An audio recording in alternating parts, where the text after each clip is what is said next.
اعوذ باللہ من الشیطان الرجیم بسم اللہ الرحمن الرحیم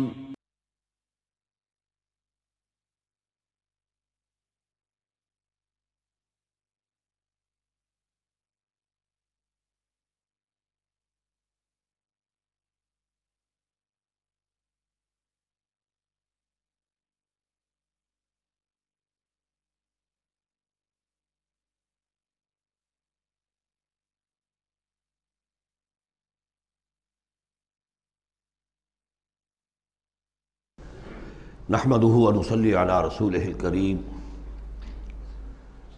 اما بعد فقد قال الله تبارك وتعالى كما ورد في سورة الحديد اعوذ بالله من الشيطان الرجيم بسم الله الرحمن الرحيم سابقوا الى مغفرة من ربكم وجنة عرضها كعرض السماء والارض اعدت للذين آمنوا بالله ورسله ذلك فضل الله يؤتيه من يشاء والله ذو الفضل العظيم صدق الله العظيم۔ جن مسلمانوں کے دلوں پر کچھ زنگ آ گیا تھا یا جن کے جوش جہاد میں، ذوق شہادت میں، جذبہ انفاق میں کمی آ گئی تھی، ان کی کچھ تنبیہ، زجر، کچھ مشفقانہ اور محبت بھری ڈانٹ ڈپٹ کے بعد انہیں ادھر متوجہ کیا گیا کہ شیطان لعین تمہیں تاخیر اور تعویق کے چکر میں ڈالے گا۔ ابھی یہ اور کر لو، ابھی وہ اور کر لو، ابھی ان ذمہ داریوں سے عہدہ برا ہو لو، پھر اپنے آپ کو ہمہ وقت پر اللہ کے دین کے لیے لگا دینا۔ اور یہ شیطان کا سب سے بڑا دھوکہ ہے۔ لہذا بڑا ہی جذباتی انداز ہے، الم یأن للذین آمنوا ان تخشع قلوبہم لذکر اللہ وما نزل من الحق۔ پھر انہیں دعوت دی گئی، اگر اپنے گریبان میں جھانکو اور دلوں کو ٹٹولو اور محسوس ہو کہ یہ دل کی بستی تو ویران ہے، اجڑی ہوئی ہے، یہاں وہ ایمان کی مثبت دولت، اس کی روشنی تو موجود نہیں ہے، تب بھی مایوس نہ ہو۔ اعلموا ان اللہ یحیی الارض بعد موتها، اللہ مردہ زمین کو دوبارہ زندہ کر دیتا ہے، تمہارے نکاحوں کا مشاہدہ ہے۔ لہذا تم بھی کوشش کرو تو اپنی دلوں کی اس مردہ زمین میں اثر نو ایمان کی فصل اگا سکتے ہو اور وہ پوری طرح بہار دے گی۔ لیکن جیسے تم ہل چلاتے ہو، تمہیں اپنے دل کی اس زمین میں ایک ہل چلانا ہوگا، مال کی محبت کو کھود کھود کر نکالنا ہوگا۔ اس کے لیے صدقہ غریبوں، محتاجوں پر بھی، اور اللہ کے دین کے لیے قرض حسنہ۔ اب اس میں جو سب سے بڑی رکاوٹ ہے حیات دنیاوی، اس کی حقیقت کھول دی۔ اعلموا انما الحیات الدنیا لعب ولہو وزینۃ وتفاخر بینکم وتکاثر فی الاموال والاولاد۔ عام طور پر جب قرآن مجید میں یہ دنیا کی زندگی کو لہو و لعب کہا جاتا ہے تو لہو پہلے ہوتا ہے، لعب بعد میں۔ محاورہ ہے لہو و لعب۔ یہاں ترتیب بدلی ہوئی ہے، اس لیے کہ یہاں عمر کے ساتھ بڑھتے ہوئے مختلف سٹیجز کی بات ہے۔ ابتدائی زندگی میں کھیل ہی کھیل ہے، اس میں کوئی لذت، جنسی لذت یا کوئی اور لذت نہیں ہوتی، کھیل ہے، بس مشغول ہے، مشغولیت ہے، مصروفیت ہے۔ پھر اس میں آتا ہے وہ خطرناک دور ایڈولسنس کا، ٹین ایجرز۔ اب معاملہ جو ہے بگڑنا شروع ہوتا ہے، لعب کے ساتھ لہو بھی، اور پھر اسی مرحلے پر زینت اور زیبائش۔ پھر انسان ابھی پوری جوانی کو پہنچتا ہے، یہ 30 برس کی عمر کے آس پاس انسان پھر تفاخر، دوسروں سے اپنے آپ کو اوپر کرنا، نمایاں کرنا۔ اس کے بعد ذرا عمر ڈھلنے لگتی ہے تو آدمی بڑا ہی حقیقت پسند ہو جاتا ہے، واقعیت پسند، ریئلسٹک۔ اب یہ کہ مال اور دولت اور اولاد یہ ختم نہیں ہوتی یہاں تک کہ انسان قبر میں جا کر اس کو اتار دیا جائے۔ یہ بات جو ہے آخری پارے کی صورت میں آئے گی، الہاکم التکاثر حتی زرتم المقابر۔ یہ جو آخری سٹیج ہے تکاثر فی الاموال والاولاد، یہ پھر پیچھا نہیں چھوڑتی۔ چاہے کسی کے پاس اتنی دولت ہو کہ 5 نسلیں 6 نسلیں پیٹ بھر کر کھا سکتی ہیں، پھر بھی حوث حل من مزید، حل من مزید، مزید کے لیے۔ چاہے پاؤں جو ہے ظاہری طور پر بھی نظر آ رہا ہے کہ قبر کے اندر لٹکا کے بیٹھا ہوا ہے بڈھا یہ، لیکن مال کی حوث، دولت کی حوث یہ کبھی ختم نہیں ہوتی۔ الہاکم التکاثر حتی زرتم المقابر۔ اب یہ سارے حقائق واضح کرنے کے بعد اب پکارا جا رہا ہے سابقوا الی مغفرۃ من ربکم، مسابقت کرو ایک دوسرے سے، آگے نکلو، بھاگو، دوڑو، جیسے تم دنیا میں مسابقت کر رہے ہو۔ اس کے ہاں یہ آ گیا، میرے ہاں کیوں نہ ہو، اس کے ہاں اتنا بڑا ٹی وی آ گیا، میرے ہاں کیوں نہ ہو، میرے بچے کیا کریں گے، جائیں گے وہاں دیکھیں گے، اور میں تو انفیورٹی کمپلیکس پیدا ہو جائے گا، فلاں ہو جائے گا، یہ ہو جائے گا۔ تو تم مسابقت کر رہے ہو دنیا میں، ہے جستجو کہ خوب سے ہے خوب تر کہاں، تو یہ مسابقت تمہیں دنیا میں نہیں دین میں کرو، جنت کے حصول کے لیے کرو۔ سابقوا الی مغفرۃ من ربکم، ایک دوسرے سے آگے نکلو، مسابقت کرو، دوڑ لگاؤ، کس چیز کی طرف؟ اپنے رب کی مغفرت کے حصول کے لیے اور اس جنت کے حصول کے لیے، ارضھا کعرض السماء والارض، جس کا پھیلاؤ ہوگا جو آسمان اور زمین کا ہے۔ بعض جگہ پر سماوات بھی آیا ہے۔ میرا گمان یہ ہے واللہ عالم کہ جو پہلی جنت بنے گی، نزل جس کو کہا گیا، وہ تو اسی زمین پر ہوگی، لیکن پھر اب مراتب کے اعتبار سے جیسے کہا گیا کافروں کے لیے آسمان کے دروازے نہیں کھولے جائیں گے، لیکن اہل ایمان کے لیے یہ دروازے کھلیں گے۔ یہ جو ارب گیلیکسیز ہیں، اور ہر گیلیکسیز میں کتنے سولر سسٹم ہوں گے، اور کتنے سولر سسٹم میں کتنی زمینیں ہوں گی، اتنی ایسی زمین بھی تو ہوگی نا جیسی بالکل ہماری زمین ہے، ہر سولر سسٹم میں ہوگی، سورج سے اتنے ہی فاصلے پر، اپنے سورج سے اتنے ہی فاصلے پر جتنے فاصلے پر کہ ہماری زمین ہے۔ یہ ساری جو اللہ نے تیار کر رکھی کس کے لیے؟ یہ ہے کہ جو اہل جنت کے لیے، وہاں جانے کے لیے ہمیں کوئی راکٹس کی ضرورت نہیں ہوگی، اللہ تعالیٰ لے کر جائے گا، جیسے کہ جبرائیل آتے ہیں، 7ویں آسمان سے زمین پر آتے ہیں۔ محمد رسول اللہ ایک مرتبہ زمین سے 7ویں آسمان پر ہوا آئے ہیں، ہم بھی جائیں گے انشاءاللہ، جو بھی ہم میں سے کچھ نصیب ہوگا۔ کون کون سے؟ یہ جنت کا پھیلاؤ ہے پورے آسمانوں اور زمین کے برابر۔ اعدت للذین آمنوا باللہ ورسلہ، وہ تیار کی گئی ہے، سنواری گئی ہے، فرنش کی گئی ہے۔ اعداد کہتے ہیں کسی چیز کے لیے کسی چیز کو تیار کرنا، استعداد اسی سے بنا ہے، فلاں میں بڑی استعداد ہے، اعداد باب افعال ہے، تیار کی گئی ہے، سنواری گئی ہے، فرنش کی گئی ہے، ڈیکوریٹ کی گئی ہے۔ وَعِدَّتْ لِلَّذِينَ آمَنُوا بِاللَّهِ وَرُسُلِهِ، ان کے لیے جو ایمان لائے اللہ پر اور اس کے رسولوں پر، اور ذَلِكَ فَضْلُ اللَّهِ يُؤْتِيهِ مَن يَشَاءُ، یہ اللہ کا فضل ہوگا، جس کو بھی چاہے گا دے گا۔ وَاللَّهُ ذُو الْفَضْلِ الْعَظِيمِ، اللہ بڑے فضل والا ہے۔ اب ایک اور رکاوٹ جو ہوتی ہے اس راستے پر چلنے میں، راستہ یہ کیا ہے، اس کی ہدف آگے آ جائے گا، جہاد اور قتال اور انفاق کس کام کے لیے ہے، یہ اس سورہ مبارکہ کا کلائمیکس ہوگا جو آگے آئے گا۔ لیکن ایک اور رکاوٹ جو آتی ہے، یہ تکلیف آ جائے گی، یہ مصیبت آ جائے گی، یہ مسئلہ پیدا ہو جائے گا، یہ مشکل ہو جائے گی، یہ سارے خوف۔ وَلَنَبْلُوَنَّكُمْ بِشَيْءٍ مِّنَ الْخَوْفِ وَالْجُوعِ وَنَقْصٍ مِّنَ الْأَمْوَالِ وَالْأَنفُسِ وَالثَّمَرَاتِ لَتُبْلَوُنَّ فِي أَنفُسِكُمْ وَأَمْوَالِكُمْ وَلَتَسْمَعُنَّ مِنَ الَّذِينَ أُوتُوا الْكِتَابَ مِن قَبْلِكُمْ وَالَّذِينَ أَشْرَكُوا أَذًى كَثِيرًا، آزمایا تو جائے گا۔ اب اس کے لیے بتایا کہ ایک بہت بڑا نسخہ دیا جا رہا ہے، ما اصاب من مصیبت فی الارض ولا فی انفسکم، نہیں پڑتی کوئی پڑنے والی، کوئی تکلیف، کوئی مصیبت، کوئی آزمائش، کوئی رنج دہ چیز، تکلیف دہ ہے، مگر الا فی کتاب من قبل ان نبرأ، چاہے وہ مصیبت تمہارے اپنی جان پر ہو یا پوری زمین پر ہو، وہ بڑے پیمانے پر آیا، سیلاب آیا، زلزلہ آ گیا، ایک انسان کی اپنی ذاتی زندگی میں آیا، ایکسیڈنٹ کے اندر مجروح ہو گیا، کسی بیماری میں مبتلا ہو گیا۔ ما اصاب من مصیبت فی الارض ولا فی انفسکم الا فی کتاب من قبل ان نبرأ، وہ ایک کتاب میں درج ہے اس سے پہلے کہ ہم اسے ظاہر کریں۔ ان ذالک علی اللہ یسیر، یہ اللہ پر بہت آسان ہے، اللہ کا علم جو ہے اتنا محیط ہے ما کان و ما یکون کو، کہ جو کچھ ہونا ہے اس کے علم میں تو پہلے سے موجود ہے، تو تم اسے بڑا عجیب سمجھو گے، بہت مشکل سمجھو گے، اللہ پر یہ آسان ہے۔ یہ بات تمہیں کیوں بتا دی گئی؟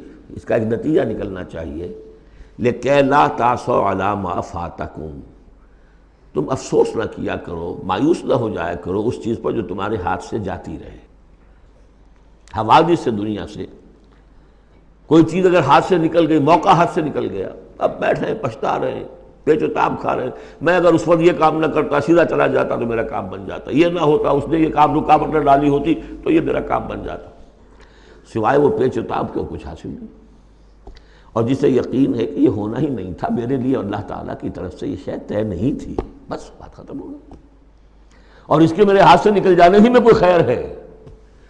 عسیٰ ان تحبوا شیئا وہو شر لکم وعسیٰ ان تکرہوا شیئا وہو خیر لکم واللہ یعلم وانتم لا تعلمون۔ میں تو جانتا نہیں، اللہ جانتا ہے۔ ما اصاب من مصیبۃ فی الارض ولا فی انفسکم الا فی کتاب من قبل ان نبرأها ان ذلک علی اللہ یسیر لکی لا تعصوا علی ما فاتکم ولا تفرحوا بما آتاکم۔ جو کچھ اللہ تمہیں دے دے اس پر اترایا مت کرو، اس لیے کہ وہ بھی آزمائش ہے، جو دیا ہے تمہیں اس میں آزمائش ہے، اس کو اکاؤنٹ فار کرنا پڑے گا، وہ لائبلٹی ہے۔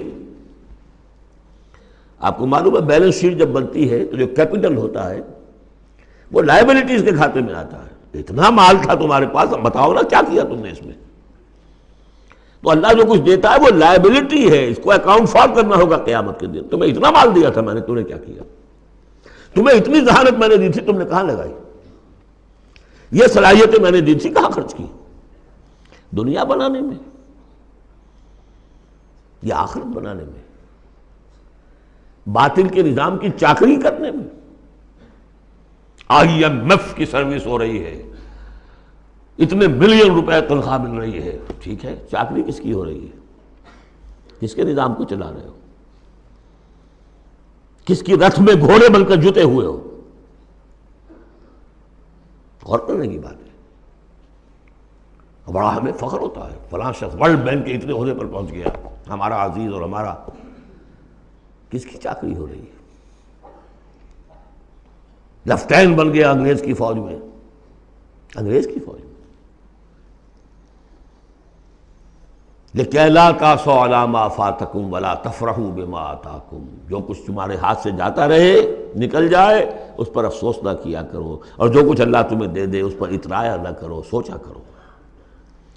بلکہ امام احمد ابن حنبل رحمۃ اللہ علیہ کا معاملہ تو یہ ہوا تھا کہ جب وہ خلق قرآن کا مسئلہ چل رہا تھا تو جس زمانے میں کہ ان پر عتاب ہو رہا تھا حکومت کی طرف سے، جیل میں تھے، مارا جاتا تھا کہ کہو کہ قرآن مخلوق ہے، اور وہ کہنے کو تیار نہیں تھے۔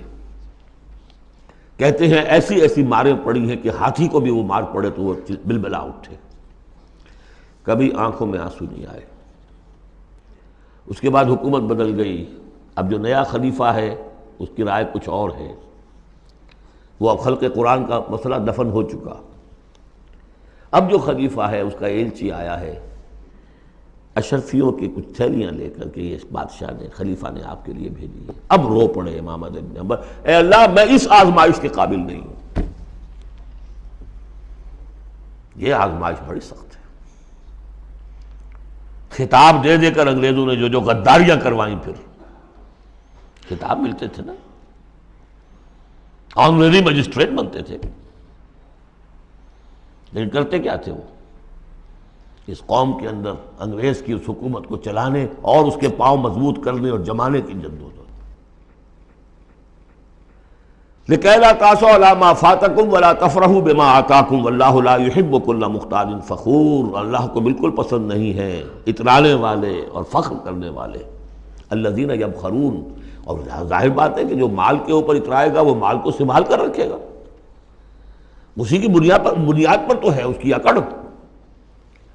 الذین یبخلون ویامرون الناس بالبخل، جو خود بھی بخل سے کام لیتے ہیں اور لوگوں کو بھی بخل کا مشورہ دیتے ہیں کہ میاں ذرا ہاتھ روک کے رکھو، کیا کر رہے ہو؟ تم نے دونوں ہاتھ کھلے چھوڑ دیے ہیں، پتہ نہیں ہے تمہارے ہاں 4 بیٹیاں بھی ہیں، ان کے ہاتھ نیلے کرنے ہیں کہ نہیں؟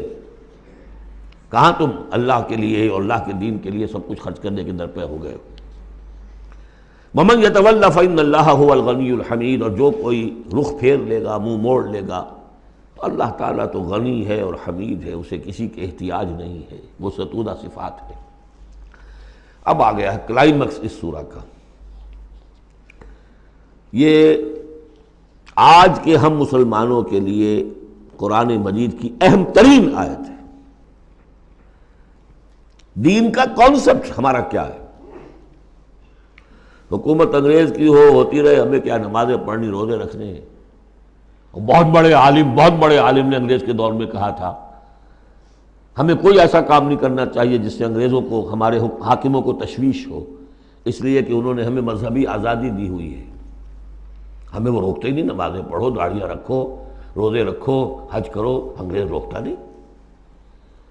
جس پر پھر علامہ اقبال نے پھپتی چست کی تھی کہ ملا کو جو ہے ہند میں سجدے کی اجازت، ناداں یہ سمجھتا ہے کہ اسلام ہے آزاد. اسلام کہاں آزاد ہے؟ کیا قرآن کا قانون نافذ ہے؟ وہاں تو قانون فوجداری ہند ہے، ضابطۂ دیوانی ہے ہند، ضابطۂ دیوانی ہے، ضابطۂ فوجداری کس کا؟ انگریز کا. کس کا قانون؟ اصل میں دین کا جو تصور تھا وہ ہمارا بگڑتا بگڑتا، تنگ ہوتا ہوتا، سکڑتا پرورٹ ہوتا ہوا یہاں تک آ گیا ہے کہ چند ریچولز ہیں، چند رسومات ہیں، بس وہ دین ہے. باقی جو ہو سو ہو. یہاں ذرا اس آیت کو آپ دیکھیے. ایک تو یہ کہ اس اعتبار سے اہم ترین ہے کہ ہمارے اس تصور دین کو چیلنج کرنے والی، جھنجھوڑنے والی.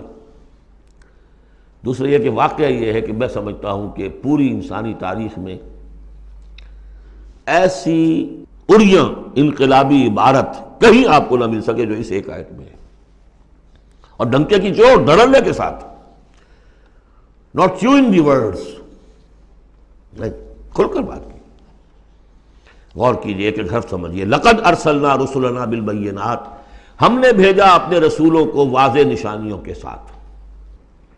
وانزلنا معہم الکتاب والمیزان، اور ہم نے ان کے ساتھ کتاب اتاری، میزان اتاری. یہ سب کچھ کس لیے کیا؟ لیقوم الناس بالقسط، تاکہ لوگ عدل پر قائم ہوں. یہ قرآن اس لیے اتارا کہ اس کی قرآن خوانی کی مجلسیں ہو جائیں، یا قرات کی محفلیں ہو جائیں، یا خطاطی کی نمائشیں ہو جائیں. اللہ اللہ خیر صلی. 40 من کا قرآن ہم نے لکھ لیا ہے سونے کے تاروں سے، بہت تیر مارا ہے. قرآن اس لیے نازل ہوا تھا، نظام کسی اور کا، قانون پہ راضی اوروں کے. مولانا ماہر القادری صاحب کا جو شعر تھا، یہ مجھ سے عقیدت کے دعوے، قانون پہ راضی اوروں کے، یوں بھی مجھے رسوا کرتے ہیں ویسے بھی رلایا جاتا ہوں. تو قرآن اس لیے تو نہیں آیا. قرآن تو آیا جو نظام لے کر آیا اسے قائم کرو، جو میزان لے کر آیا اسے نصب کرو، جو شریعت لے کر آیا اسے نافذ کرو. اگر یہ نہیں تو بابا پھر سب کہانیاں، عمرے کرتے رہو ہر سال، باقی سارا دھندا سودی کاروبار، دین جو ہے، بلڈنگیں بناؤ، عیش کرو، ہاں عمرہ کراؤ. گنگا نہا آیا جیسے ہندو پاک ہو گیا، ایسے عمرہ جو ہے کر آیا پاک صاف ہو گیا. یہ ہے آپ کا دین، آج کا دین. غور کر لیجیے اس کو. نظام عدل و قسط. پھر ذرا نوٹ کیجئے، اب تو چونکہ ہم ترجمہ قرآن کرتے ہوئے کہاں تک، آخر تک پہنچ گئے. آل عمران میں فرمایا اللہ کیا ہے؟ قائما بالقسط. سورہ نساء میں فرمایا مسلمانوں تمہیں کس لیے ہم نے اٹھایا ہے؟ یا ایھا الذین آمنوا کونوا قوامین بالقسط شہداء للہ. عدل و انصاف کو قائم کرنے والے بن کر کھڑے ہو. سورہ مائدہ میں فرمایا یا ایھا الذین آمنوا کونوا قوامین للہ شہداء بالقسط. پھر سورہ شورا تو ابھی پڑھی ہم نے، زیادہ دور نہیں ہوئی. حضور سے کہا گیا کہ کہہ دو وَأُمِرْتُ لِأَعْدِلَ بَيْنَكُمْ، مجھے حکم ہوا ہے تمہارے مابین عدل قائم کروں. میں صرف واعظ کہنے نہیں آیا. اللہ الذی انزل الکتاب بالحق والمیزان، یہ بھی آیت سورہ شورا میں ہم پڑھ چکے ہیں. وہی کتاب اور میزان کا لفظ یہاں بھی آ گیا ہے. لقد ارسلنا رسلنا بالبینات وانزلنا معهم الکتاب والمیزان لیقوم الناس بالقسط. یہ عدل جو قرآن لے کر آیا یہ نظام عدل ہے، عدل و قسط ہے، اسے نافذ کرو. پھر وہ ہم پڑھ چکے سورہ مائدہ میں، قُلْ يَا أَهْلَ الْكِتَابِ لَسْتُمْ عَلَىٰ شَيْءٍ حَتَّىٰ تُقِیمُوا التَّوْرَاةَ وَالْإِنجِیلَ وَمَا أُنزِلَ إِلَیْکُم مِّن رَّبِّکُم، کہہ دیجئے اے نبی ان سے، اے کتاب والو تمہاری کوئی حیثیت نہیں ہے جب تک کہ تم قائم نہیں کرتے تورات کو اور انجیل کو اور جو کچھ تمہارے اوپر نازل کیا گیا تمہارے رب کی طرف سے۔ یاد ہوگا کہ میں نے کہا تھا یہاں لفظ قرآن رکھ کر دیکھیے، قُلْ يَا أَهْلَ الْقُرْآنِ لَسْتُمْ عَلَىٰ شَيْءٍ حَتَّىٰ تُقِیمُوا الْقُرْآنَ وَمَا أُنزِلَ إِلَیْکُم مِّن رَّبِّکُم، اے قرآن والو تمہاری کوئی حیثیت نہیں ہے، You have no face to talk to us، ہم سے دعائیں مانگ رہے ہو، ہم تمہاری دعائیں تمہارے منہ پر دے کر مارتے ہیں۔ تم نے وہ قرآن نافذ کیا یا اس کی تلاوت کی؟ تراویح میں سن لیا پورے رمضان میں ایک قرآن تو بڑا تیر مار لیا، کیا اس کا ایک حرف نہ سمجھاؤ؟ لقد ارسلنا رسلنا بالبینات وانزلنا معهم الکتاب والمیزان لیقوم الناس بالقسط، اور عدل کے راستے میں تو رکاوٹ ڈالیں گے وہ لوگ کہ جو ایکسپلائٹ کر رہے ہیں۔ جاگیردار کبھی چاہے گا کہ جاگیریں ختم ہو جائیں، وہ تو ٹیکس دینے کو تیار نہیں، آپ کہتے ہیں جاگیرداری ختم ہو جائے۔ ہاں کوئی ہو سکتا ہے ایسا بھی جاگیردار شریف النفس، کوئی سرمایہ دار ایسا ہو سکتا ہے شریف النفس، لیکن شاذ ہوگا وہ، کوئی ہوگا، اکثر و بیشتر تو نہیں ہوں گے۔ ابو بکر بھی ایمان لے آئے تھے، اونچے طبقے سے تھے، عثمان بھی ایمان لے آئے تھے، اونچے طبقے سے تھے، اکثر و بیشتر تو نہیں۔ اکثر و بیشتر تو ریزسٹ کریں گے، سٹیٹس کو چاہیں گے، وہ چاہیں گے نظام کے اندر کوئی تبدیلی نہ آئے۔ ہمارے اس کے ساتھ مفادات وابستہ ہیں، ہمارے انٹرسٹ ہیں، ویسٹڈ انٹرسٹ، ہمیں ان سے پریویلیجز ملی ہوئی ہیں اس نظام سے، نظام بدلے گا تو ہم گئے۔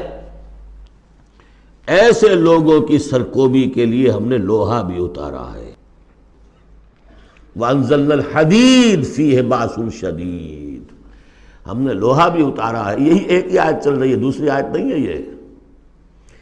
اس لیے میں نے کہا تھا کہ اریاں ترین یہ عبارت ہے کہ انقلاب کے لیے کچھ سر کچلنے پڑتے ہیں، ورنہ نہیں انقلابات ہوتے، اور اس میں کوئی ریگریٹس نہیں ہے، اس میں کوئی معذرت نہیں ہے۔ جب یہ لوگ کہتے ہیں کہ وار فار پیس، اگر یہ کہتے ہیں کہ دنیا میں ہیومن رائٹس کے لیے ہم حملہ کر رہے ہیں، کیا مطلب ہے؟ تمہارا اپنا ایک تصور ہے، عدل انسانی کا ایک تصور ہے، اس کے لیے تم طاقت بھی استعمال کر رہے ہو، لوگوں کا بہر گھیراؤ کر رہے ہو، انہیں آئسولیٹ کر رہے ہو، سینکشنز لگا رہے ہو، کیوں؟ کہ تمہاری مرضی کے مطابق نظام انہوں نے کیوں نہیں بنایا؟ تو اہل ایمان کو اللہ نے ایک نظام دیا ہے، وہ اللہ کا دیا ہوا نظام ہے، وہ عدل و قسط پر مبنی ہے۔ اس نظام کو قائم کرنے کے لیے وہ اگر طاقت بھی ہوگا تو استعمال کریں گے۔ ہاں طاقت نہیں ہے تو ٹھیک ہے، پڑے ہوئے ہیں، اس میں یہ کہ طاقت فراہم کرو، دعوت دو، لوگ جمع ہوں، اس کے لیے تن من دھن لگانے کا عہد کریں، ان کی تربیت ہو۔ محمد رسول اللہ کیا کر رہے تھے مکے میں 12 برس تک؟ وہ آپ نے طاقت تیار کی ہے، وہ طاقت جو ہے پھر کوڑا بن گیا جب تو کوڑا دے کر مارا ہے باطل کے اوپر۔ بل نقذف بالحق علی الباطل فیدمغہ، ہم باطل کے اوپر حق کو مارتے ہیں جو اس کا بھیجا نکال دیتا ہے۔ فاذا ہوا زاہق، یہی ہوا۔ لیکن اس دوران میں، اس پروسیس میں اہل ایمان کو جانیں دینی پڑیں گی، تکلیفیں جھیلنی ہوگی، گھر بار چھوڑنے ہوں گے، جان و مال کے نقصانات برداشت کرنے ہوں گے۔ یہ ہے انقلابی عمل۔ وَأَنزَلْنَا الْحَدِيدَ فِيهِ بَأْسٌ شَدِيدٌ، ہم نے اتارا لوہا، اس میں بڑی جنگ کی صلاحیت ہے، ہتھیار بنتا ہے۔ وَمَنَافِعُ لِلنَّاسِ، لوگوں کے لیے کچھ اور منفعت بھی ہے۔ اصل میں تو یہ تلوار اور نیزے اور ڈھال کے لیے ہے، باقی یہ کہ چمٹا پھگنی اور توا بھی تم نے بنا لیے، چلو کوئی بات نہیں۔ اب تو وہ چمٹا پھگنی اور توے کا دور بھی گزر گیا۔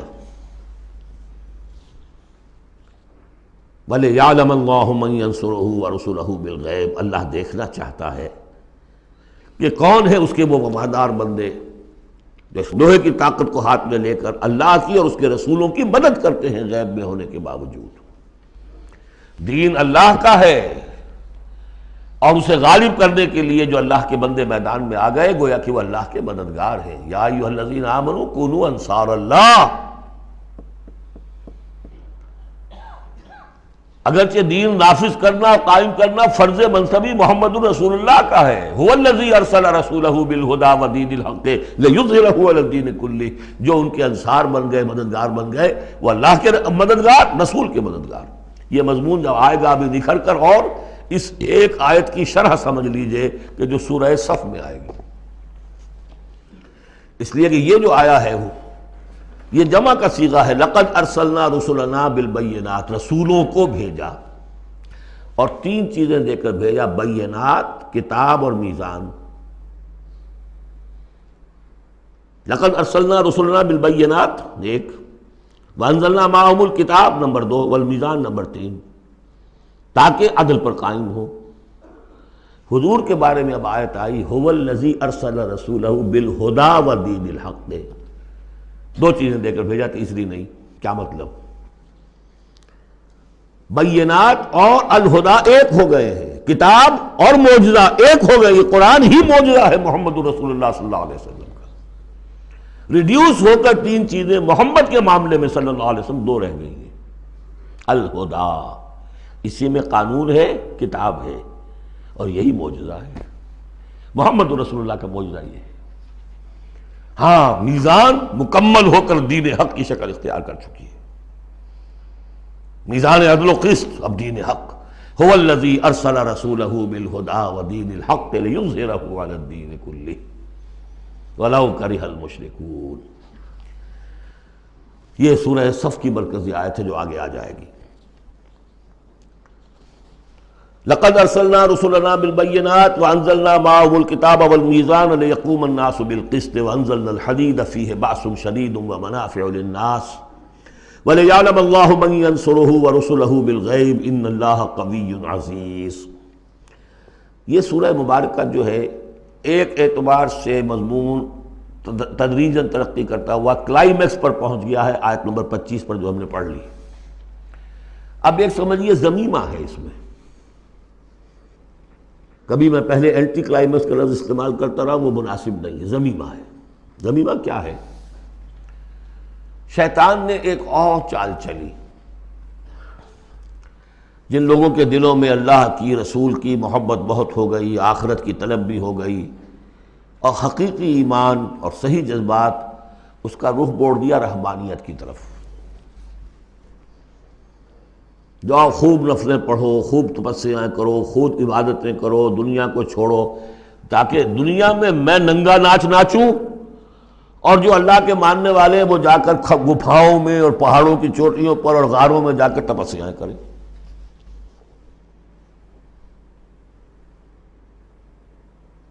اس کی نفی ہو رہی ہے۔ یہ راستہ نہیں ہے دین کا، اور یہ خاص طور پر ویسے یہ کہ ہندوستان میں کیوں آیا یہ مسئلہ اور کسی اور جگہ کیوں آیا، لیکن یہ کہ موناسٹسزم جو ہے، یہ خانقاہی نظام جو ہے، کرسچینٹی میں ٹاپ پر پہنچا ہے، اس میں کوئی شک نہیں۔ ہسٹری آف کرسچین موناسٹسزم، یہ پوری کتابیں ذخیر لکھی ہوئی، اس کی ایک مثال دے رہے ہیں کہ یہ ایک غلطی ہوئی ہے۔ مسلمان میں ایمان باللہ، ایمان بالآخرہ پیدا ہو تو وہ دنیا کی مجدھار میں رہ کر نظام کو صحیح کرے، نظام کو ٹھیک کرتے ہوئے بھوک بھی آئے گی برداشت کرے۔ مجرد روزے رکھ کے جو کچھ کرنا ہے تمہیں، وہ تم جہاد میں بھوک جھیلو، وہ پروڈکٹیو ہوگی، اس سے باطل اور ناانصافی کا خاتمہ ہوگا۔ اور تم کہیں خانقاہوں کے اندر روزے رکھ رہے ہوگے، اس سے دنیا کو کوئی فائدہ نہیں ہوگا۔ یہ زمین و آسمان کا فرق ہے۔ موناسٹسزم، یہی وجہ ہے کہ اسلام میں بھی جب بادشاہت آ گئی، ملوکیت کا جب آ گیا تو راستہ مڑ گیا، باقی اب جاؤ چلے کھینچو، خانقاہیں آباد کرو، راج کرے گا خالصہ۔ لیکن یہ حکومت کے معاملات جو ہیں، ان کے بارے میں بات نہ کرنا۔ یہ ہے وہ راستہ، ٹیڑھا راستہ جو معروف، جو ہم جانتے ہیں، جن کو رسولوں کا معاملہ تو ان میں حضرت عیسیٰ کے پیروکاروں کے اندر یہ غلطی پیدا ہوئی۔ اب اس کی مثال دی جا رہی ہے کہ مسلمانوں، دنیا سے بے رغبتی، دنیا کو چھوڑ کر آخرت کو اختیار کرنا، یہ تو ہے دین کا جوہر، لیکن اس کا یہ مطلب نہیں کہ ترک دنیا ہو جائے، رہبانیت ہو جائے، تم تمدن کو اور تہذیب کو چھوڑ کر تم کہیں جنگلوں میں نکل جاؤ، بن باس لے لو، تم وہاں پر جا کر جو ہے وہ خانقاہیں بنا لو، یہ نہیں۔ دنیا کی مجدھار میں رہو اور جہاد فی سبیل اللہ کے ذریعے سے حق کا بول بالا کرو، ناانصافی کا خاتمہ کرو، عدل کو قائم کرو، جس کا جو حق ہے اس کو ملنا چاہیے، جیسا کہ حضرت ابوبکر نے فرمایا تھا جو پہلی بیعت ہوئی ہے، بیعت خلافت، کہ لوگوں تم میں سے جو ضعیف ہے وہ میرے نزدیک قوی ہوگا جب تک کہ اسے اس کا حق دلوا نہ دوں، اور جو قوی ہے وہ میرے نزدیک کمزور ہوگا، ضعیف ہوگا جب تک کہ اس سے حق وصول نہ کر لوں۔ یہی بات کہی تھی حضرت سعد بن ابی وقاص نے رضی اللہ تعالی عنہ ایرانیوں سے، جب انہوں نے کہا آپ لوگ کیوں ہم پر چڑھائے؟ فرمایا انا قد ارسلنا، ہم بھیجے گئے ہیں، اللہ نے بھیجا محمد کو، محمد نے بھیجا ہمیں۔ مشن کیا ہے؟ لنخرج الناس من ظلمات الجہالت الی نور الایمان، کہ لوگوں کو نکالیں ہم جہالت اور جاہلیت کی تاریکیوں سے ایمان کی روشنی کی طرف۔ ومن جور الملوک الی عدل الاسلام، بادشاہوں کے ظلم و ستم کے پنجوں سے نجات دلا کر اسلام کے عادلانہ نظام سے روشناس کریں، یہ ہمارا مشن ہے۔ لہذا آپ دیکھیے اس بات کو واضح کرنے کے لیے تمہید شروع ہوئی، وَلَقَدْ أَرْسَلْنَا نُوحًا وَإِبْرَاهِيمَ، ہم نے ہی بھیجا تھا نوح کو بھی اور ابراہیم کو بھی، وَجَعَلْنَا فِي ذُرِّيَّتِهِمَا النُّبُوَّةَ وَالْكِتَابَ، اور ہم نے ان دونوں کی نسل میں رکھ دی نبوت اور کتاب۔ حضرت نوح کی بات ظاہر بات ہے کہ ان کی نسل ہی چلی ہے، لہذا نبوت بھی ان کی نسل میں چلی، لیکن ان کی نسل حضرت سام کی نسل بھی ہے، حضرت حام کی نسل بھی ہے، حضرت یافس کی نسل بھی ہے، تو یقیناً حضرت نوح اور حضرت ابراہیم کے مابین تو انبیاء اور رسل تینوں نسلوں میں آئے، حام کی نسل میں بھی، یافس کی نسل میں بھی، سام کی نسل میں بھی۔ قرآن مجید میں صرف سامی رسولوں کا تذکرہ ہے، البتہ ابراہیم کے بعد پھر جو آئے ہیں وہ حضرت ابراہیم کی نسل میں آئے ہیں، اور حضرت ابراہیم چونکہ اب سے تقریباً 5000 برس قبل کے ہیں، اور ان کی اولاد کہاں کہاں تک گئی ہے یہ بالکل اپنی جگہ پر ایک تحقیق کا موضوع ہے، لیکن نبی ان کے بعد آئے ہیں ان کی نسل میں۔ وَلَقَدْ أَرْسَلْنَا نُوحًا وَإِبْرَاهِيمَ وَجَعَلْنَا فِي ذُرِّيَّتِهِمَا النُّبُوَّةَ وَالْكِتَابَ فَمِنْهُمْ مُهْتَدٍ وَكَثِيرٌ مِّنْهُمْ فَاسِقُونَ۔ اب ان کی نسل کے اندر بہت سے ہیں ہدایت یافتہ بھی ہیں، لیکن بہت سے کثیر جو ہیں وہ فاسق ہیں۔ یہ تمہید ہے کس بات کے لیے؟ ثُمَّ قَفَّيْنَا عَلَىٰ آثَارِهِمْ بِرُسُلِنَا وَقَفَّيْنَا بِعِیسَىٰ ابْنِ مَرْیَم، پھر ہم نے بھیجے ان کے پیچھے ان کے نقش قدم پر، آثارہم برسلنا، اپنے بہت سے رسول، وقفینا بعیسیٰ ابن مریم، اور پھر ہم نے بھیجا عیسیٰ ابن مریم کو۔ عیسیٰ ابن مریم کے تذکرے کے لیے یہ ساری تمہید ہے۔ وآتیناہ الانجیل، اور اسے ہم نے انجیل عطا فرمائی حضرت عیسیٰ ابن مریم کو۔ وجعلنا فی قلوب الذین اتبعوہ رأفۃ ورحمہ، اور ہم نے رکھ دیا، پیدا کر دیا ان لوگوں کے دل میں جنہوں نے اس کی پیروی کی، بڑی نرمی اور رحمت، رافت اور رحمت۔ رافت کہتے ہیں اس کو کہ کسی کو تکلیف میں دیکھ کر آپ تڑپ اٹھیں، یہ رافت ہے، اور رحمت یہ ہے کہ آپ اب اس کے لیے، اس تکلیف کے ازالے کے لیے کوئی کوشش کریں۔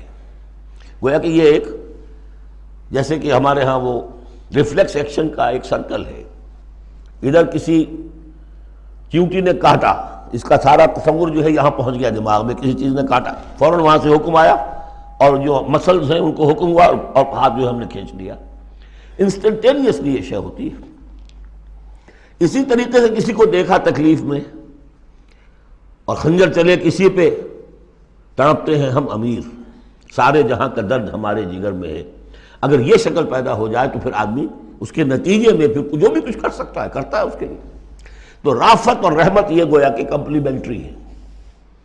اللہ تعالیٰ فرما رہے کہ حضرت عیسیٰ کے جاننے والوں، ماننے والوں کے دلوں میں یہ بات تو ہم نے پیدا کی ہے، خود تسلیم کر رہے ہیں۔ وَجَعَلْنَا فِي قُلُوبِ الَّذِينَ اتَّبَعُوهُ رَأْفَةً وَرَحْمَةً۔ اس کی وجہ کیا ہے؟ حضرت عیسیٰ خود بہت رقیق القلب تھے، بہت نیک تھے، اس درجے ان کے اندر تھی کہ ایک چور کو دیکھا اپنی آنکھوں سے کہ چوری کر رہا ہے، اسے کہا کیا کر رہا ہے؟ چوری کر رہا ہے۔ اس نے کہا نہیں میں چوری تو نہیں کر رہا۔ اچھا بھائی، میری آنکھ نے غلط دیکھا۔ حضرت عیسیٰ کی اپنا مزاج، ہر ایک کا اپنا مزاج ہے، لہذا وہی مزاج ان کے جو حواریین تھا ان کے اندر پیدا ہوا ہے، رافت، رحمت، رقت قلب، شفقت۔ لیکن یہ چیز اب شیطان نے اس کو موڑ دیا رہبانیت کی طرف۔ وَرَهْبَانِيَّةً ابْتَدَعُوهَا، رہبانیت کی بدعت انہوں نے ایجاد کی۔ ایک شے تو ہم نے رکھی ان کے دل میں، رافت اور رحمت ہم نے رکھ دی۔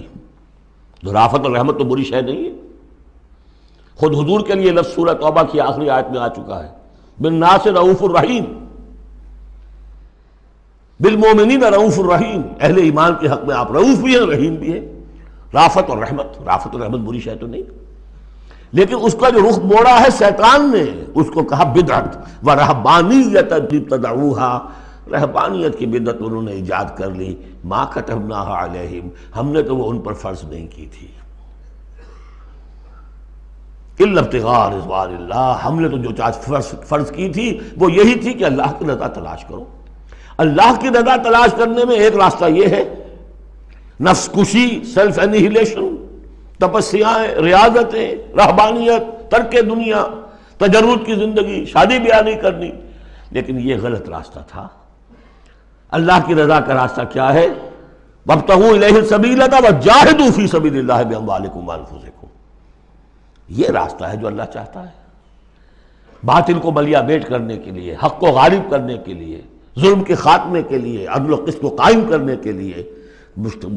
سختیاں جھیلو، تکلیفیں برداشت کرو، بھوک برداشت کرو، فاقے برداشت کرو، جان و مال کا نقصان برداشت کرو۔ یہ ہے کہ جو اللہ کی رضا جوئی کا راستہ ہے، جو اللہ نے سکھایا ہے۔ ہاں شیطان نے موڑ دیا کہ ان کی نیکی اب تمدن سے مڑ کر ادھر چلی جائے، تاکہ یہاں تمدن کا میدان میرے لیے ننگا ناچ میں ناچوں، مجھے کچھ پوچھنے والا نہ ہو۔ فَمَا رَعَوْهَا حَقَّ رِعَایَتِهَا، پھر ایک اور دوہرا جو ان کے اوپر چارج شیٹ ایک اور ہے، پھر وہ رعایت بھی نہیں کر سکے اس کی جیسی کہ رعایت کرنی چاہیے تھی۔ ایک دفعہ آدمی طے کر لے میں ساری عمر شادی نہیں کروں گا، مجرد رہوں گا، یہ تو آسان ہے، اس کو نبھانا تو آسان نہیں ہے۔ اللہ نے انسان میں جنسی جذبہ رکھا ہوا ہے، نتیجہ کیا نکلا؟ وہ تو جو کتابیں میں نے بتایا ہے کہ یہ موٹی موٹی ضخیم کتابیں جو ہے ہسٹری آف کرسچین موناسٹسزم پر، ان میں پڑھ لیجیے اب کیا ہوتا تھا۔ کہنے کو راہب ہے اور راہبائیں ہیں، اور زنا ہو رہا ہے، حرامی بچوں کی پیدائش ہو رہی ہے، اور ان کے تہخانوں کے اندر قبریں بن رہی ہیں۔ وہ تہخانے جو ہوتے تھے راہب خانوں کے، وہ حرامی بچوں کے قبرستان ہوتے تھے۔ آخر فطرت کا راستہ ہے، دریا کے آگے آپ بند باندھیں گے کیا کریں گے؟ کوئی راستہ اس کا ایک اور بنائیے تو پھر وہ بند باندھ سکتے ہیں نا، چلتے دریا میں کیسے بنا دیں گے؟ وہ اسلام نے راستہ دیا ہے، حلال راستہ ہے، جائز راستہ ہے، شادی کرو، اپنے جنسی جذبے کی تسکین کا سیدھا سامان جو ہے وہ تمہارے لیے موجود ہے۔ جہاں وہاں قدغن آ جائے گی، حرام خوری ہوگی، پانی کے آگے بہاؤ کرے تو پانی کہیں نہ کہیں سے راستہ نکال لے گا، یہی ہوا۔ اور کون بچا ہوا؟ تو شاذ کوئی ہوگا، اس لیے کہ خود وہ کہتے انہی کا ایک آدمی ہے، شاہدہ شاہد من اہلہا، جب فرائیڈ جو ہے انہی کا آدمی وہ کہتا ہے کہ یہ سب سے زیادہ پوٹنٹ ہے موٹیو انسان کا، the most potent motive in human beings is sex. حالانکہ غلط ہے یہ، مغربی حکماء کے میں سے کسی کی نظر کہیں جم گئی، کسی کا کہیں جم گئی، مارکس کو پیٹ نظر آیا، معاشی جذبہ جو ہے انسان کا، اس کو سیکس نظر آیا، ایڈلر کو دی ارج ٹو ڈومینیٹ، تفوق، حب تفوق۔ یہ ساری چیزیں اپنی جگہ پر پارشل ٹروتھس ہیں، سب ٹھیک ہیں، لیکن بہرحال جو اتنا بڑا جذبہ ہے اس کے آگے آپ ایک غیر فطری اگر بند باندھیں گے تو اس کا نقصان کیا ہوگا؟ فما رعوها حق رعایتها، تو پھر وہ رعایت بھی نہ کر سکے، اس کی حفاظت نہ کر سکے، اس کا حق ادا نہ کر سکے، اس کو نبھا نہ سکے جیسا کہ نبھانے کا حق تھا۔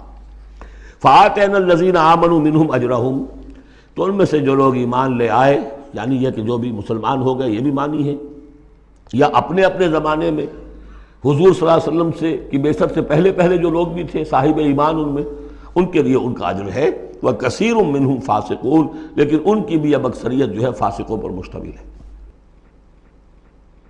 یا ایھا الذین آمنوا اتقوا اللہ وآمنوا برسولہ، اس کے دو مفہوم ہیں، ایک تو یا ایھا الذین آمنوا اہل ایمان، مسلمانوں سے خطاب ہے، اہل ایمان اللہ کا تقوی اختیار کرو اور اللہ کے رسول پر ایمان کو پختہ کرو۔ لقد کان لکم فی رسول اللہ اسوۃ حسنہ، ان کی زندگی میں دیکھو کیا توازن تھا، انہوں نے ترک دنیا تو نہیں کی، شادیاں کی، بھرپور زندگی گزاری ہے، ان کی اولاد بھی تھی، کتنی بیویاں تھیں، ہاں اس کے باوجود پوری زندگی لگی ہے دین کے غلبے کی جد و جہد میں۔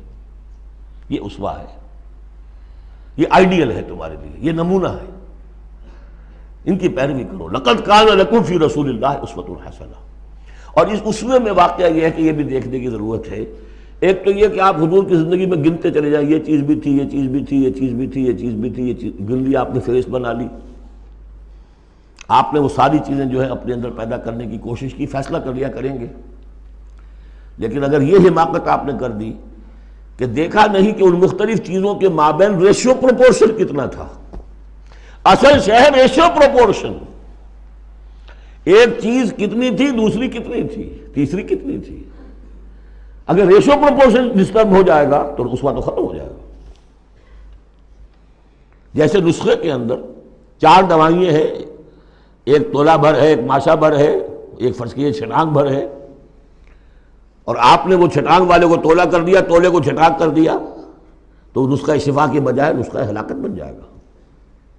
تو محض یہ ثابت کر دینا یہ ثابت ہے، فلاں حدیث سے ثابت ہے، یہ ایک بات ہے، صحیح ہے، لیکن یہ دیکھیے کہ حضور کا مجموعی جو طرز عمل ہے، آپ کا جو رویہ ہے، زندگی جو آپ نے گزاری ہے، اس میں ٹائم ایلوکیشن کیا تھا، اس میں ریسورسز کی ایلوکیشن کدھر تھی، اس میں اب پرائرٹیز کس کو تھی، کیا چیز جو تھی وہ پرائمری تھی، کیا سیکنڈری تھی، اگر یہ چیزیں بھی ملحوظ نہ رکھی گئیں تو وہ اسوہ نہیں رہے گا، وہ کچھ اور بن جائے گا۔ لہذا یہاں زور جو ہے وہ آمنوا برسولہ، اور ایک بات یہ ہے کہ یہاں پر اہل کتاب کو بھی خطاب کیا جا رہا ہے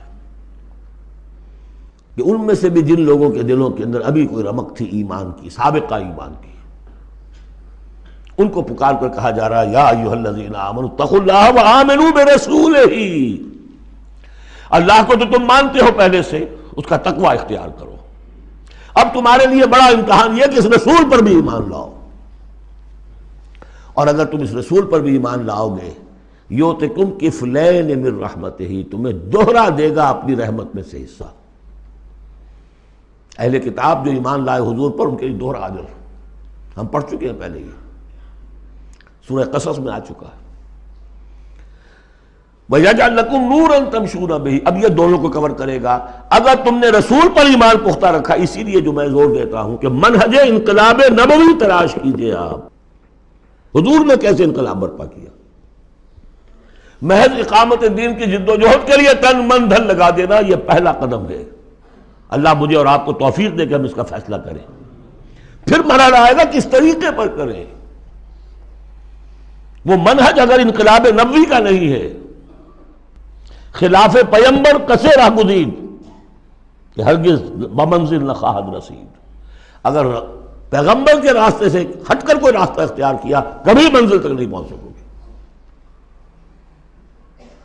لہذا آمنوا برسولہ، جتنا یقین ہوگا کہ جائی جاست، آپ کو معلوم ہے جہاں ذرا گمان ہوتا ہے کہ یہاں تیل ہے، کروڑ ارب روپیہ جو ہے وہ وہاں پہ ڈرلنگ کے اندر، تلاش کے اندر لگا دیتے کہ نہیں، یقین ہو کہ جائی جاست، اصل شے ہے سیرت محمدی صلی اللہ علیہ وسلم، اصل شے ہے طریق محمدی صلی اللہ علیہ وسلم، منہج و منہاج محمدی صلی اللہ علیہ وسلم۔ وَلِكُلٍّ جَعَلْنَا مِنْكُمْ شِرْعَةً وَمِنْهَاجًا، ہم نے تم میں سے سب کے لیے علیحدہ علیحدہ شریعتیں، علیحدہ علیحدہ منہاج بنائے ہیں۔ منہاج محمدی کیا ہے، اس کو تلاش کرو اور اس کو اختیار کرو۔ یا ایھا الذین آمنوا اتقوا اللہ وآمنوا برسولہ یؤتکم کفلین من رحمتہ ویجعل لکم نورا تمشون بہ ویغفر لکم واللہ غفور رحیم۔ اور بخش دے گا۔ پھر اس راستے پر آدمی چل پڑے، رخ سیدھا کر لے، بحیثیت مجموعی زندگی صحیح رخ پر آ گئی تو خطا تو ہو جائے گی کبھی نہ کبھی، کہیں پاؤں پھسل جاتا ہے آدمی کا، اٹھتا ہے توبہ کرتا ہے۔ انما التوبۃ علی اللہ للذین آمنوا للذین یعملون السوء بجہالۃ ثم یتوبون من قریب واللہ غفور الرحیم، اللہ جو ہے وہ غفور الرحیم ہے۔ تو میں نے جو اس آیت کا مفہوم بیان کیا آپ کے سامنے کہ اس میں خطاب کا رخ جو ہے اہل کتاب کی طرف بھی ہے، اس سے اگلی آیت جو ہے بہت کھل جاتی ہے۔ لئلا یعلم اہل الکتاب الا یقدرون علی شیء من فضل اللہ، جن کے سامنے یہ پہلو نہیں آیا اس آیت میں، انہیں یہاں کہنا پڑا کہ یہاں لئلا میں لا زائد ہے، مراد لکے لا یعلم۔ اگر تو وہ آیت صرف مسلمانوں سے خطاب کر رہی ہے تو انہوں نے ترجمہ کیا تاکہ اہل کتاب کو اچھی طرح معلوم ہو جائے کہ اب انہیں کوئی قدرت حاصل نہیں ہے اللہ کے فضل پر، کوئی حصہ حاصل نہیں کر سکتے اللہ کے فضل میں سے۔ میں نے جو دوسرا رخ بیان کیا ہے اس سے سمجھیے تاکہ نہ سمجھے اہل کتاب کہ اب ان کے لیے اللہ کے فضل کے حصول کا کوئی راستہ نہیں رہا۔ راستہ ہے، اب بھی ہے، کھلا ہے، آؤ محمد کے قدموں میں آؤ، آؤ قرآن کی طرف آؤ۔ جیسے سورہ بنی اسرائیل میں ہم نے پڑھا تھا عسیٰ ربکم ان یرحمکم وان عدتم عدلا وجعلنا جہنم للکافرین حصیرا، اب بھی تمہارا رب تم پر رحمت کرنے کے لیے تیار ہے۔ تم تھے لاڈلے تھے، اس میں کوئی شک نہیں، اب تم راضِ درگاہ ہو گئے ہو اپنے طرز عمل کی وجہ سے، اپنے کردار کی وجہ سے، لیکن اب بھی تمہارا رب تم پر رحمت فرمانے کے لیے آمادہ ہے۔ عسیٰ ربکم ان یرحمکم وان عدتم عدلا۔ اور اگلی آیت کیا ہے؟ ان ھذا القرآن یہدی للتی ہی اقوم، رحمت خداوندی کا شاہ درا اب یہ قرآن ہے، یہاں سے داخل ہو۔ یہاں بھی وہی فرمایا جا رہا ہے اب بھی فضل کا راستہ کھلا ہے تمہارے لیے، اللہ کا فضل جو ہے ابھی کھلا ہے، آؤ لئلا یعلم اہل الکتاب، تاکہ نہ یہ سمجھیں اہل کتاب اللہ یقدرون علی شیء من فضل اللہ، کہ اب تو فضل اللہ کے فضل میں سے ان کے لیے کچھ بھی حاصل کرنا ممکن نہیں۔ وَأَنَّ الْفَضْلَ بِيَدِ اللَّهِ يُؤْتِيهِ مَن يَشَاءُ، فضل اللہ کے ہاتھ میں ہے، وہ جس کو چاہتا ہے دیتا ہے۔ وَاللَّهُ ذُو الْفَضْلِ الْعَظِيمِ، اور اللہ بہت بڑے فضل والا ہے۔ سورۃ المجادلہ، یہاں پہ ایک نوٹ کر لیجئے کہ ان میں مسبحات کی ترتیب اس طرح ہے، ایک مسبحات میں سے ام المسبحات سورہ حدید، پھر ایک ہے بغیر مسبح تسبیح کے، پھر ایک صورت آئے گی پھر مسبحات میں سے سورہ حشر، پھر ممتحنہ آ جائے گی بغیر تسبیح کے۔ پھر ان 10 صورتوں کے اندر جو اہم ترین جوڑا ہے، مرکز ان کا، وہ سورہ صف اور سورہ جمعہ دونوں مسبحات سے شروع ہوں گی، پھر ایک خالی، پھر مسبحات میں سے تغابن، پھر دونوں ایک جوڑا ہے کہ جو بغیر مسبحات کے ہیں، سورہ طلاق اور سورہ تحریم۔ مرکز کیا ہے ان کا 10 میں سے؟ 4 ادھر 4 ادھر، درمیان میں سورہ صف، سورہ جمعہ۔ یہ سورہ مبارکہ جو ہے، اب اس کا اصل مضمون کیا ہے وہ پہلے سمجھ لیجئے، پھر ہم شروع کرتے ہیں۔ اس میں شروع میں تو ایک ضمنی طور پر سمجھیے، معاشرتی معاملات میں سے، آئلی قوانین میں سے ایک خاص بات ہے جس کے لیے یہاں 4 آیتیں غالباً آئی ہیں۔ اس کے بعد جو سورہ حدید کا مرکزی مضمون تھا، اللہ کا دیا ہوا نظام عدل و قسط قائم کرنا، اب ظاہر بات ہے کہ اس کی جد و جہد کے لیے ایک حزب اللہ درکار ہے۔ ایک آدمی تو یہ کام نہیں کر سکتا، ایک آدمی کر سکتا تو حضرت موسیٰ علیہ السلام پر وہ حسرت کیوں طاری ہوتی ہے جب پوری قوم نے جواب دے دیا تھا فَاذْهَبْ أَنْتَ وَرَبُّكَ فَقَاتِلَا إِنَّا هَاهُنَا قَاعِدُونَ۔ ایک نہیں 4 تھے وہ، حضرت موسیٰ بھی تھے، حضرت ہارون بھی تھے۔ رب انی لا املک الا نفسی واخی فافرق بیننا وبین القوم الفاسقین، یاد ہے یا نہیں؟ پھر 2 اور تھے، پھر ان کے یوشع ابن نون بھی تھے اور کالب بن یفنہ بھی تھے، 4 تھے، لیکن 4 سے تو نہیں ہوتا، جماعت چاہیے نظام کو بدلنے کے لیے، باطل کو کہ جڑ کو اکھیڑنے کے لیے۔ وہ جماعت جو ہے حزب اللہ کہلاتی ہے، لیکن ظاہر بات ہے شیطان بھی بیٹھا نہیں رہے گا، it is not going to take it lying down۔ ٹھیک ہے، آپ کو واک اوور دے دے گا، جائیے جی آپ چلا اپنا دین حق قائم کر لیجیے، شیطان اور شیطان کا لاؤ لشکر، اس کے چیلے چانٹے، اس کے ایجنٹ، وہ ہیں حزب الشیطان۔ اس سورہ مبارکہ میں اب حزب اللہ اور حزب الشیطان کا تقابل آئے گا، اور حزب اللہ کے کارکنوں کو کچھ ہدایات دی جا رہی ہیں کہ یہ شیطان تمہارے اندر بھی رخنے پیدا کرنا چاہتا ہے، کس طریقے سے اس کو روکو۔ جیسے سورہ حجرات میں ہم نے دیکھا، تمسخر ایک دوسرے کا نہ کرو، ایک دوسرے کی غیبت نہ کرو، سوء ظن سے کام نہ لو۔ وہ یاد ہے، کسی کے نام چڑھانے والے نہ رکھ لو، وہ ساری ہدایات۔ کسی افواہ کے اوپر فوراً اقدام نہ کر لو، اگر کوئی فاسق کوئی خبر لے کر آئے تحقیق کرو پھر کوئی اقدام کرو۔ یہ ساری ہدایت کس لیے؟ آج دو مسلمان لڑ پڑے تو صلح کراؤ، تاکہ وہ حزب اللہ مضبوط رہے، مستحکم رہے۔ یہ نیکی کی قوت ہے، نیکی کی طاقت ہے۔ یہ طاقت مضبوط ہوگی تو نیکی کے لیے امکان ہوگا کہ اس کا غلبہ ہو، اور وہ قوت جو ہے نیکی کی حامل قوت، وہ اگر کمزور ہو گئی تو پھر جو باطل ہے وہ ڈنکا بجائے گا۔ یہ ہے اس سورہ مبارکہ کا مضمون۔ پہلے آگے ہے ایک معاملہ خاندانی آئلی قوانین میں۔ بسم اللہ الرحمن الرحیم، قد سمع اللہ قول التی تجادلک فی زوجہا۔ یہ زہار ایک کہلاتا ہے شریعت کی روح سے، اور عرب میں یہ رواج تھا۔ ایک تو طلاق ہوتی ہے، شوہر نے بیوی کو طلاق دی، اب طلاق کی مختلف قسمیں ہوں گی، وہاں ہم بھی پڑھ چکے ہیں کون کون سی قسمیں ہیں۔ طلاق رجعی ہے، طلاق بائن ہے، طلاق مغلظ ہے، وغیرہ وغیرہ۔ ایک اور ان کے ہاں اس کے پیرلل ایک چیز تھی، بالکل بہت غصے میں آیا شوہر کہ تم تو میرے لیے میری ماں کی طرح ہو، بس ختم۔ اب قیامت تک وہ اس کے لیے حلال نہیں ہو سکتی، وہ اس کے لیے حلالہ بھی کوئی نہیں۔ طلاق مغلظ کے لیے تو پھر بھی کوئی حلالہ ہے، اس کے لیے حلالہ بھی نہیں تھا۔ یا کہہ دیا ماں کی پیٹھ کی طرح ہو، ماں کے جسم کے کسی حصے سے تشبیہ دے دی، اب تو تم میرے لیے تو میری ماں کے فلاں چیز کی طرح ہو، گویا کہ اب میں تمہارے ساتھ کوئی تعلق نہیں رکھ سکتا۔ مستقل جدائی ہو گئی، اس کو زہار کہتے ہیں۔ یہ واقعہ پیش آ گیا، صحابہ میں سے ایک صاحب تھے اوس بن ثابت، انہوں نے اپنی بیوی خولہ بنت ثعلبہ کے ساتھ زہار کیا، بچے تھے چھوٹے چھوٹے۔ وہ آئی روتی پیٹتی حضور کے پاس کہ حضور یہ کر دیا اوس نے، میں کیا کروں گی، اب یہ میرے چھوٹے چھوٹے بچے ہیں، یہ رل جائیں گے۔ حضور نے کہا میرے پاس تو کوئی ابھی قرآن میں کوئی حکم نہیں آیا ہے، میں کیا بتاؤں تمہیں، جب تک کہ قرآن کی طرف سے وحی نہ آئے میں کچھ نہیں بتا سکتا۔ وہ چیخ رہی ہے، حضور سوچئے تو صحیح میں کروں کیا، کہاں جاؤں، ان بچوں کو لے کر کہاں جاؤں میں، یہ ہلاک ہو جائیں گے بچے۔ اور پھر کبھی کہے اے اللہ بھیج جلدی سے کوئی میرے لیے راستہ بھیج۔ اس کیفیت میں پھر یہ وحی نازل ہوئی، قد سمع اللہ قول التی تجادلک فی زوجہا، اللہ نے سن لی ہے اس عورت کی بات جو اے نبی آپ سے جھگڑ رہی ہے اپنے شوہر کے بارے میں، وتشتکی الی اللہ، اور اسی میں وہ اللہ سے فریاد بھی کر رہی ہے کہ اللہ میرے لیے راستہ پیدا کر۔ واللہ یسمع تحاورکما، اور اللہ سن رہا تھا اے نبی آپ کے اور اس کے مابین جو گفتگو ہو رہی تھی، جو کنورسیشن ہو رہی تھی۔ واللہ یسمع تحاورکما ان اللہ سمیع بصیر، اللہ سمیع ہے، سب کچھ سننے والا، بصیر ہے، سب کچھ دیکھنے والا۔ لہذا اب اس خولہ بنت ثعلبہ کی فریاد پر اللہ تعالیٰ کی طرف سے جو رحمت کا دریا جوش میں آیا، مستقل قانون کی حیثیت سے قانون شریعت میں یہ چیز شامل کر دی گئی۔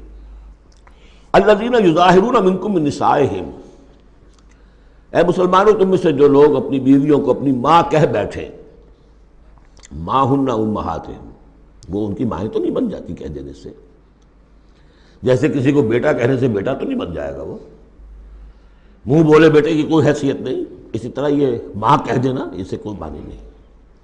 ان امہاتہم الا اللہ ولدنہم، ان کی مائیں تو وہی ہیں جنہوں نے انہیں جنا ہے۔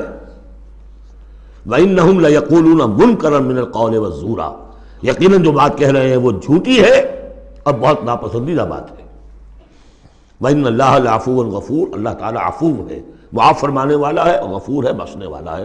چونکہ ابھی تک یہ رواج تھا، چل رہا تھا، لہذا اگر اوس سے یہ بات ہو گئی ہے تو اللہ معاف کرے گا انہیں، اور جس سے بھی ہوئی ہے اس وقت اللہ معاف کرے گا، لیکن اب جو ہے قانون آ رہا ہے۔ وَالَّذِينَ يُظَاهِرُونَ مِن نِّسَائِهِمْ ثُمَّ يَعُودُونَ لِمَا قَالُوا، وہ لوگ کہ جو اپنی بیویوں کو اپنی ماں سے یا اپنی ماں کے جسم کے کسی حصے سے تشبیہ دے بیٹھے، اور پھر وہ لوٹنا چاہیں، اعادہ کرنا چاہیں لما قالوا، جس بات کو انہوں نے کہا تھا اس سے واپس آنا چاہیں، فَتَحْرِيرُ رَقَبَةٍ مِّن قَبْلِ أَن يَتَمَاسَّا، تو ایک غلام کو آزاد کرنا ہوگا اس سے پہلے کہ وہ آپس میں ایک دوسرے کو مس کریں. ذالکم توعدون بہ، گویا کہ کفارہ بتا دیا اللہ تعالیٰ نے، اس کا کفارہ ادا کرو اور بس بات ختم. ذالکم توعدون بہ، یہی ہے جس کا کہ تمہیں واعظ کہا جا رہا ہے، نصیحت کی جا رہی ہے، ہدایت دی جا رہی ہے. واللہ بما تعملون خبیر، اور جو کچھ تم کر رہے ہو اللہ اس سے باخبر ہے. فمن لم یجد، تو جو کوئی نہ پائے، کوئی غریب آدمی ہے جس سے کہ یہ حرکت ہو گئی ہے اور وہ ایک اب اس کے پاس کوئی غلام نہیں ہے، اب غلام خریدے پھر آزاد کرے، اس کے پاس پیسہ نہیں ہے. فمن لم یجد فصیام شہرین متتابعین من قبل یتماسا، جس کے پاس نہ ہو یہ اتنی مقدرت تو وہ 2 مہینوں کے روزے رکھے متواتر لگاتار، اس سے پہلے کہ وہ آپس میں ایک دوسرے کو چھوئیں. اب یہ بھی بہت سخت سزا ہے، 2 مہینے کے روزے متواتر، بیچ میں کوئی چھوٹے نہ. فمن لم یستطع، ایسا بھی ہو سکتا ہے کسی میں اتنی ہمت نہ ہو، کوئی اتنا ضعیف ہے، کوئی بیمار ہے، کسی کو ڈائبٹیز ہے، کچھ اور ہے، وہ روزے نہیں رکھ سکتا. فمن لم یستطع فاطعام 60 مسکینا، تو 60 مسکینوں کو کھانا کھلانا، ایک روز کی روزی جو ہے، اور وہ ہو بھی من اوسط ما تطعمون اہلیکم، وہ کھانا ہو کہ تم اپنے اہل و عیال کو کھلاتے ہو، وہ اوسط کھانا.